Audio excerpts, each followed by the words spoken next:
So yesterday I was too busy at work, so I actually didn't get the chance to look through some of this. There was a post though that really got my interest. If I can find... There you are. It's this. The Chrysos Evernight cover and volume, which will cover over potentially information that we haven't seen yet. So I wanted to at least be nosy about it. Chrysos Evernight, ever so lovely, ever so dangerous. What a good title for her. She is Evernight, March's other half, the Chrysos heir with a core flame of time in her keeping. She's a brilliant star, casting flawless light through the darkest of times. She's also a warm candlelight, illuminating my endless deep dreams. If one day March's memories were to be tainted, I guess I would not hesitate to burn everything to ashes with the flames of oblivion, leaving behind not a single trace. Let's go, girl. Let's go! It being produced by us is funny. Photographed Night shot the Chimera, so Chimera's taking her photo, okay. And her own stylizing, that makes sense. Share your March dress-up sticker, what? Alright. MBTI analysis report, okay. At Evernight, Black Note update, okay. Evernight illuminate past obsessions. Evernight is the shroud of night that was born alongside March 7th. She is the chrysos heir who conceals the core flame of time. Amidst the eternal night, she raised the waves of oblivion, which we know was Enigmata in this case, to protect the wishes of those in the mirror and watch over her path ahead. At this moment, as night falls with a gentle rain, Evernight stands holding an umbrella, gazing at the distant sky. We'll meet again, little trailblazing grey bird. What would you like to know this time? I can tell you everything about Evernight without holding back, but in exchange, perhaps the story of March 7th should be told by you. No, by all of you together. Tell me more and more. Let's go, girl. Question 1. What does March 7th mean to you? This lively, adorable, fun, and beautiful girl is an incredibly important presence in my life. Aww.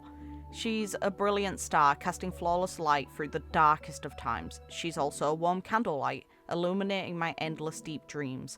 As an obsession, a fragment of the past, I never imagined that one day I would witness the romance of the cosmos through her eyes, participate in the wonders of an interstellar journey through her memories. I'm so grateful she brought me such an amazing experience. Hey, let her experience some good stuff. It's interesting just how deep her obsession was that it birthed basically an alternative personality to keep watch of things. So, March is clearly the full entity, but the full entity before March existed wiped their own memories, but their obsession with killing remembrance was so powerful that Evernight came to exist. And Evernight actually understands those old memories because they link directly into her existence. I often wonder, what if I could stand by her side through wind and snow, experience dream bubbles at the planet of festivities, practice swordsplay together, buy her some immortal's delight. Ha! Aww. But maybe what we have right now is for the best. We know that she loved Immortal's Delight from when she went to the Xianzhou. What is Miss Evernight's view on Oblivion? For me, only through Oblivion can I protect what's true.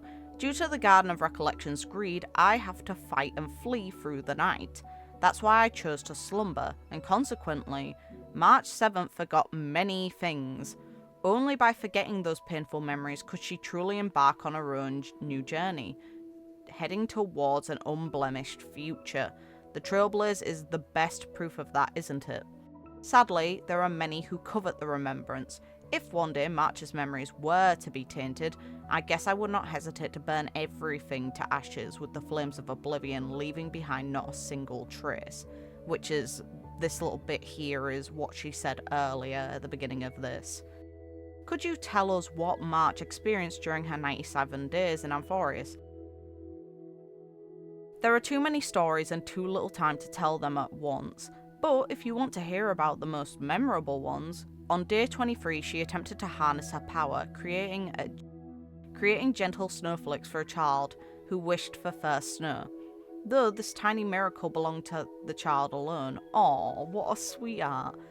On day 42, guided by the remembrance, she led a lost squad of guards safely back to Okama without losing a single soul despite the raging black tide. At a girl.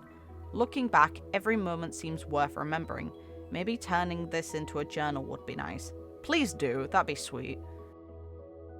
A journal filled with blessings from the past is bound to be amazing. Of course, however, let the journal that recorded the past retire into the Evernight with me and remain in the past. The story of the Trailblazer shall be the bold stroke on the future pages. Take flight bravely, my dear little birds. I'll always be watching over you.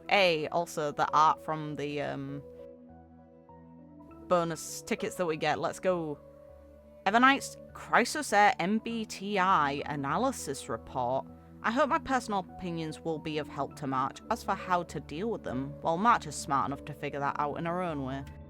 INFP Castoris. A reclusive little butterfly, often fluttering away from crowded places. When you find her in a corner, you realise she hasn't missed a single moment, taking to heart all of life's joys and sorrows. Death may have stolen the warmth from her palms, but she still gifts the world with beautiful stories full of warmth. This fairy tale collection of the little butterfly, bought at the market, will surely be loved by March. Oh, that's super cute. Alright. ISTJ. Mighty. He views promises as inviolable principles. Amidst mountains of corpses and seas of bloods, his subordinates beg him to retreat at first. He would rather die 1,000 deaths than break his vows. His vow to live and die together. In daily life, this straightforward prince believes everyone is as honest as him. When someone said to a chimera, "You're so cute, I could eat you up," he immediately scooped up the soundly sleeping creature and ran far, far away. Oh my god, Mighty's so cute. That's so silly. He genuinely fought. Alright, fair enough, Mighty. ENFP Cypher. The trickery demigod's treasury is filled with countless wonders, each one hiding little secrets she's reluctant to reveal. Most of the time, this little doorless kitty lives like the free-flowing wind. I've misread. Taking endless delight in running circles around everyone. However, she's occasionally seen in the distant desert, sighing alone at the moon. Perhaps she's still yearning for that city where the sun never sets. Very cute. She's missing Okama, and the only reason she left was because she didn't want Aglaya to figure out the truth. Aww. Meaning Evernight saw her yearning. That's sad.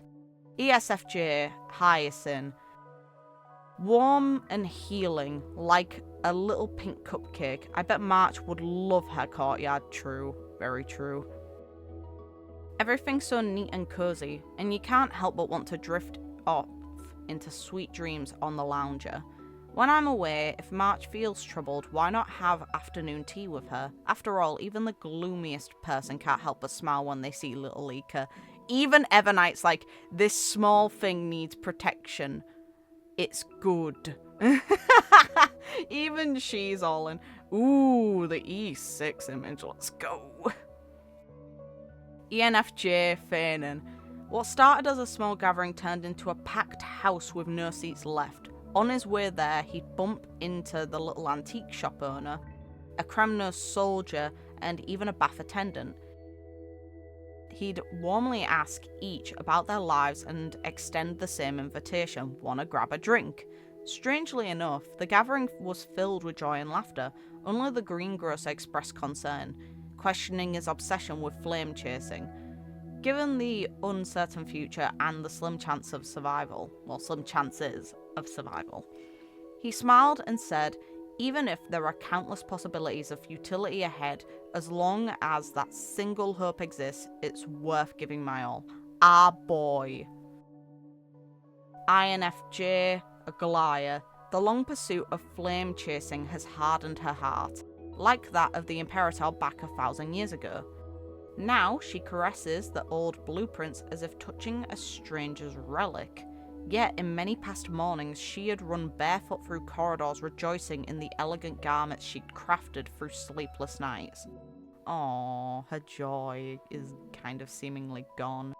In that empty chest cavity of the mannequin, there once dwelled a butterfly that trembled only for romance and beauty. Hopefully, once Amphorius is saved, she can have that back! ENFB Sereni. I love her pink hair. Damn right, the pink's vibe. In forgotten years, a withered petal still remains, stubbornly and tenderly repainting the world in romantic pink. I know how lonely the back of the silent world can be. Where she is now, she must have traversed countless dark nights alone, clutching those treasured memories, love, touching moments, the compassionate companions she once shared, and the lone star that illuminated her heart throughout the night. It's so interesting how Evernight views her, because if the image in the story is to be believed, then Sereni somehow, despite having the blood of Nanook, is somehow also a direct child of Thule. Unless it's symbolic, the implication is she also fell from the ice that March did. If that's true, then based on the Memo Snatcher's opinion that was entrapped by Evernight, she said that Evernight wanted to find her sisters and kill them all, which would mean Sereni was on the list, and now she's actually seemingly very chill with her. I'm curious how they're going to expand on that in 3.7, because they're gonna have to explain how Sereni is a child of remembrance and how she ended up in Amphorius. INTJ and Naxa. His sister once gave him a mechanical singing bird. Cute. He loved it so much that the next day he took it apart into pieces scattered across the table, excitedly explaining its logic to his sister, but ultimately couldn't put it back together. Looking at the remains, he pondered for a moment and said, "I've deciphered its essence. A soul that values rationality above all and verifies everything firsthand, but once trust is earned, he offers unwavering loyalty without question." It's so fun that Evernight, because we know she was watching the entire time and has been stirred away in time, she knows so many intimate little moments about the Flame Chasers / chrysos heirs, and can tell us them now here. That's really cool. ENTJ Ceredra. A ruthless, domineering personality that only cares about results, cold-hearted to the point of inhumanity. After a military defeat, Ceredra locked herself in her study for 3 days. Learning of this, Hysolins remained silent, only standing at a distance with her violin. This comfort was unfamiliar to the Imperator. Really cute, Hysolins, really cute.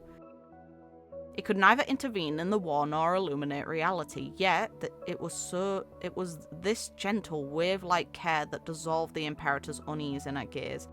Aww, these two. ISFB, Hysolins. The feast-bound sea siren princess may not understand fancy clothing and jewelry, but she takes meticulous care of her appearance, down to every strand of hair until she's absolutely radiant. "How far along are you?" Aglaia asked impatiently. "Just doing my bangs," she replied. I remember her solo that night. An endless sorrow swallowed her whole, and even after that last note faded, she stood frozen, her spirit still adrift. She offered selfless loyalty to the sovereign in her heart, yet she could not see her own reflection. Aww. ENFJ Treeby. In everyone's eyes, each encounter between the children of the prophecy and every chrysos heir was destiny's gentle nudge, but what I saw was them waiting at that fated corner where paths would cross, welcoming every lost hero with genuine smiles, the cat, the lion, the little butterfly. They are the tenacious bonds that weave all our destinies tightly together. I'm kind of surprised she didn't mention Treebios and what March did for her, but okay. Black Note updated. Whether it's taking photos or putting outfits together, Evernight seems like a natural pro, even appearing quite eager to share her expertise in certain areas. Let's go, girl! The aesthetic craft of the viewfinder. A boutique of flowers in the shadows and a dripping wet umbrella have replaced words in a silent narration. As for the pose, why not try something different from your usual self before the shutter clicks? Never missed a shot in front of the camera, thanks to this already perfect body in my... This girl's ego is there. Alright, March, there you are. Of course, that's not all there is to it, and she laughs. Alright, girl. That's so great. A flower blooms from the cracks of Evernight. Even the brightest flower can cast shadows in the sunlight. The shadow takes the shape of a flower, and may it bloom eternally in my heart, never to wither. That's why she's got flowers in her art. Okay. It drinks all the poison that assails its petals until it's soaked in a lethal brew. If that flower remains as pure as the first frost, it matters not if it sinks into decomposed soil. Also, it's interesting because people say jokingly that snowflakes are like ice flowers. So the idea that it now reflects into this kind of flower that's based on our official art is meant to be depicting a poppy, which is an actual flower that is tied to dreams. Yeah, neat. Very neat. If purity is the light that the flower yearns for, it would rather keep eternal watching over the Evernight, dissolving into the blazing light. Night falls, everyone close your eyes. Ha! Yes. A heart falls in the rain. The umbrella stays curled up in the corner, forgotten until the day when teardrops roll down the window panes. Hide me in your memories, even if only for rain-soaked days. Maybe we could take a photo together. Aww, these two, let's go. I try to imitate your poses and photos, but I can never capture that sparkle in your eyes. Ah, right, such brilliant radiance belongs only to March's clear sky. Such a bright, radiant smile, just as I thought, it's yours and yours alone. Which we see in one of the idols. She tries to mimic March's eidolons, which is cute.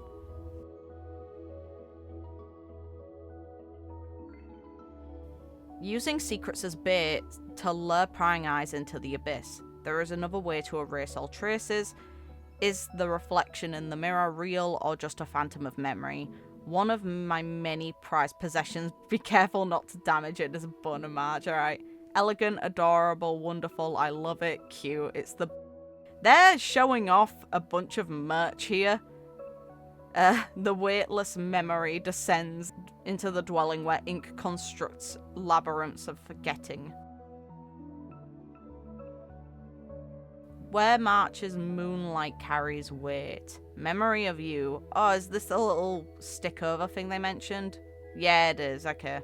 Here, what's this? Never seen it before. Among fellow fans these days, this is what we call free stuff. Real. Product, stickers, producer Evernight, artist Evernight, graphic designer Evernight. Meaning she drew these. Like, canonically, this would be how she can draw. Okay, girl. Sure. Art talent, why not? Chrysos interview relay continues. Messages from the volume 10 characters. I have nothing to ask. Okay. On the next issue of volume 12's cover, he has both the determination and ability to protect his companions. Let's go, our boy Dan Heng. If you could ask them one question. My turn. What was the last thing March 7th said to you before parting the waters at the Skill Gorge waterscape? Ha! Calling back to what... the question he asked her to prove who she was, and then he was like, you can't be March, you're too smart. And it's like, alright, Dan, huh? Memories of you. Okay, that's all the stickery parts. That was really cool, and I liked that. I rate that a lot, and I'm looking forward to experiencing more to do with Evernight in the future, or March's memories eventually when she remembers. Take care, guys, and have some fun. I've been loving 3.6. I'll see about getting it out next week. Bye.